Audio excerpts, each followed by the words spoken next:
ትኩረት የሚፈልጉ ቦታዎች ውስጥ አንደኛው ምንድነው የሀገር ውስጥ ምርትን መጨመር ስታንዳርዱን የጠበቀ ከሆነ 100% ቅድሚያ የሚሰጠው ያለ ምንም ሊሚት ሀገር ውስጥ ምርት ነው። ምን አይነት የአሰራር ሂደቶችና የቴክኖሎጂ አማራጮችን ብንከተል ነው የእናቶችን ሞት መቀነስ የሚለው ትልቁና ቁልፍ ጉዳይ ነው ማለት ነው።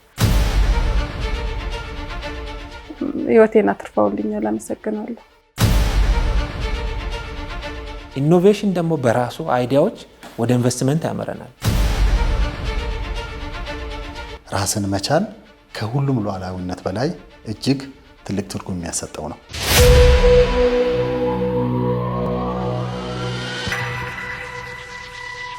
ኢኖቬሽን ለኢንቨስትመንት ምቹ ሁኔታን ይፈጥራል።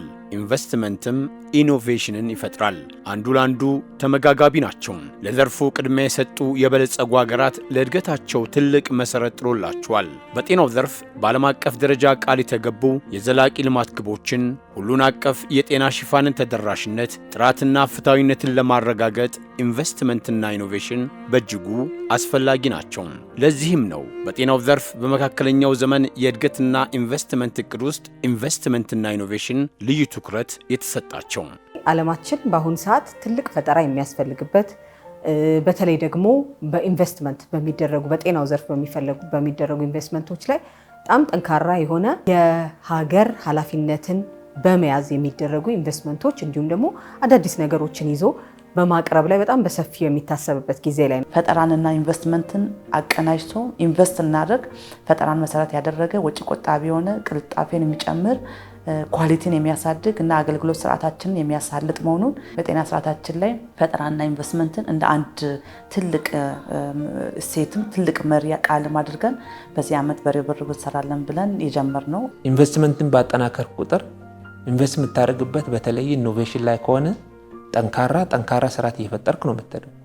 ኢኖቬሽን ደግሞ በራሱ አይዲያዎች ወደ ኢንቨስትመንት ያመራናል። ለጤናው ዘርፍ ከመንግስት የሚመደበው በጀት ከዓመት ዓመት እያደገ መጥቷል። ከዓለም አቀፍ ድርጅቶች የሚገኘው ድጋፍ እየቀነሰ መምጣቱን ተከትሎ የሀገር ውስጥ የፋይናንስ አቅምን ለማጠናከር እየተሰራ ነው።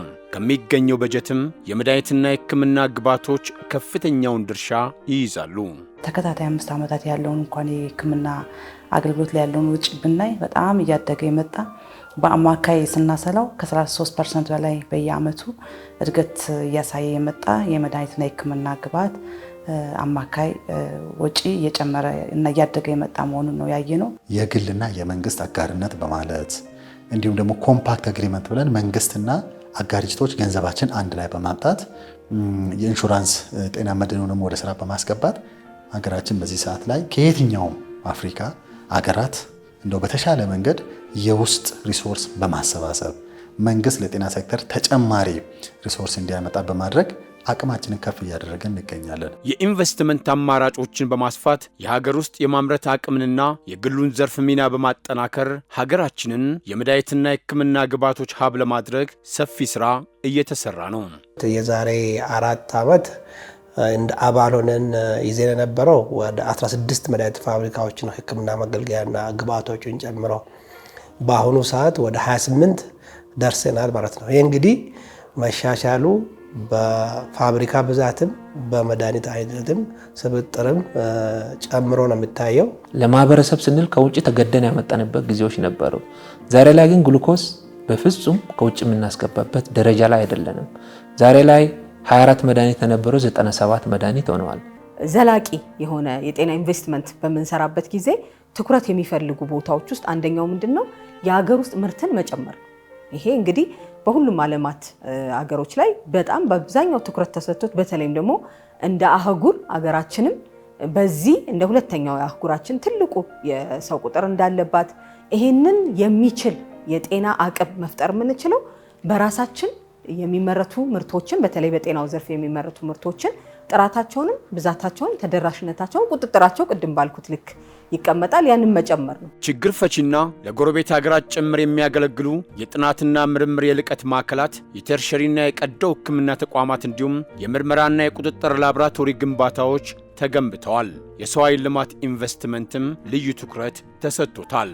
አጠቃላይ ያለን የጤና የሰው ኃይልን ደግሞ የትምህርት ደረጃ በማሻሻል የሬዚደንሲ ፕሮግራም ጀምረን የስፔሻሊቲ ፕሮግራሞች በ22 ዩኒቨርሲቲዎች እየተሰጠ ይገኛል። የጤና ኤክስቴንሽን ፕሮግራሙን የትምህርት ደረጃ ማሳደግ የሚለው የሌቭል 4 እና የፋሚሊ ሄልዝ ፕሮግራሞች አሉን ማለት ነው። ይሄ በጣም ትልቅ ስኬት እንደ ሀገር ያገኘንበት ነው።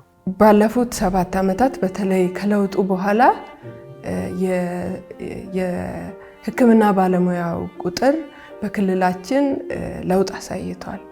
በ2011 70 ሺህ ብቻ የነበሩት አሁን ወደ 94300 አካባቢ ናቸው። መንግስት ትልቅ ኢንቨስት አድርጎ ትልልቅ ማዕከላትን ግንባታው አልቋል። ስለዚህ የግንባታው ሂደትም ደግሞ ስቴት ኦፍ ዘ አርት የሆነ የትኛውም ሀገር አሁን ያለው የሕክምና ሳይንሱ የደረሰበትን የፋሲሊቲ መሰናዶ ያለው የተዘጋጀ ነው። በዘላቂነት አገልግሎቱ እንዲሰጥ አይነተኛ ሚና ያላቸው ግብዓቶችን በደንብ በዘላቂነት የሚሄድበትን ሁኔታ አድርገን ለማስኬድ እንግዲህ በጤናው ሴክተር ያሉ ተዋናያን ሁሉ ርብርብ እያደረጉ ነው ያሉት። እንግዲህ በፌዴራል ብቻ በአዲስ አበባ ወደ 11 የሚጠጉ ግዙፍ ሆስፒታሎችን የመገንባት ስራ ተካሂዷል። በተለይም ተላላፊ ያልሆኑ በሽታዎችን ማዕከል ያደረጉ ዜጎች ወደ ውጭ ሀገር ሄደው የሚያገኙትን ሕክምና በሀገር ውስጥ በመስጠት ሀገራችንን የሜዲካል ሀብ ወይም ደግሞ የሜዲካል ቱሪዝም ማዕከል ለማድረግ ሰፋፊ ስራዎች ሰርተዋል። የካንሰር ማዕከላት፣ የልብ ሕክምና ማዕከላት፣ የኩላሊትና ጉበት ንቅለ ተከላ ማዕከላት፣ የአእምሮ ሕክምና ማዕከላት፣ ከአንገት በላይ ሕክምና መስጫ ማዕከላት እና ሌሎችንም ሰፋፊ የሕክምና ስርዓቶችን ያካተተ መንግስት ከፍተኛ ሀብት አውጥቶ የሆስፒታሎችን አቅም የመገንባትና ተደራሽነትን የማሻሻል ስራ በሰፊው የተሰራበት ዓመት ነው። የጤና አገልግሎት ጥራትን ለማሻሻል የሚተገበሩ ሪፎርሞች በተለይም በመድኃኒት፣ በላቦራቶሪ፣ በድንገተኛና በቀዶ ሕክምና አገልግሎቶች እንዲሁም በሌሎችም የሕክምና ዘርፎች በየጊዜው የሚገጥሙ ችግሮችን ለይቶ ምላሽ ለመስጠት አዳዲስ የፈጠራ ሥራዎችን በመተግበር የተገልጋዮችን እንግልት ለመቀነስና የጤና ባለሙያዎችን ትጋት ለመጨመር አስችሏል። መድኃኒት በሰዓቱ እናገኛለን፣ ሕክምና በሰዓቱ እናገኛለን፣ ዶክተር ይጠይቀናል፣ ነርስ ይከታተለናል። ምንም የተከፋበት ንጽህናው ደግሞ የአንሶላ ንጽህናው የቤቱ ንጽህና ራሱ እንደሚታዩት ነው። ኦፕሬሽን ክፍላችን ላይ የኢንስቲሽን ታይማችን የሚጀምረው አርሊ ሞርኒንግ ነው። ከጠዋት 12 ሰዓት ተኩል እስከ 1 ሰዓት ባለው ውስጥ የመጀመሪያ ኬስ ኢንስቲሽን ታይማችን ነው ማለት ነው። ይህንን ኢምፕሊመንት በማድረጋችን ሰርጂካል ባክሎጋችንን ዜሮ ማድረግ የቻልንበት አንድ ትልቅ ቤስት ፕራክቲስ ነው ብዬ ማንሳት እችላለሁ። ሲኒየር ሐኪሞች በቀን 2 በሳምንት 1 የማይገቡ ሐኪሞችን ነው ወደ ስራ ኢንጌጅ እንዲያደርጉ ያደረግናቸው። በቀን 2 ይመጣሉ። ጠዋት 4 ሰዓት ተኩል ራውንድ ያደርጋሉ። ራውንድ ሲያደርጉ ሁሉም ሰው አብሮ አለ። ላብራቶሪውም፣ ፋርማሲውም፣ ነርሱም፣ ሐኪሙም፣ ጂፒውም ሲኒየሩ ነው ሊድ የሚያደርጉ ጁኒየር ሐኪሙም አብሮ አለ። አንድ ላይ ሆነው ራውንድ ያደርጋሉ። እዛው ለህመምተኛው የሚደረግለትን ነገር ውሳኔ እዛው ይወሰንለታል። መጀመሪያ ላይ ስገባ እንደዚህ ቀና ብዬ ቁጭ ማለት አልችልም ነበረ። በራሴ መንቀሳቀስ አልችልም ነበር። አሁን ግን ያው መድኃኒት ሶስት ለውጣለኝ ህይወቴን አትርፈውልኛል። አመሰግናለሁ። የጤና አገልግሎት ጥራትና ተደራሽነትን ለመጨመር በጥናትና በምርምር የታገዙ የኢኖቬሽንና የቴክኖሎጂ ውጤቶችን በመጠቀም ጠንካራም የጤና ስርዓት ለመፍጠር የሚያስችሉ አሰራሮች ተዘርግተዋል።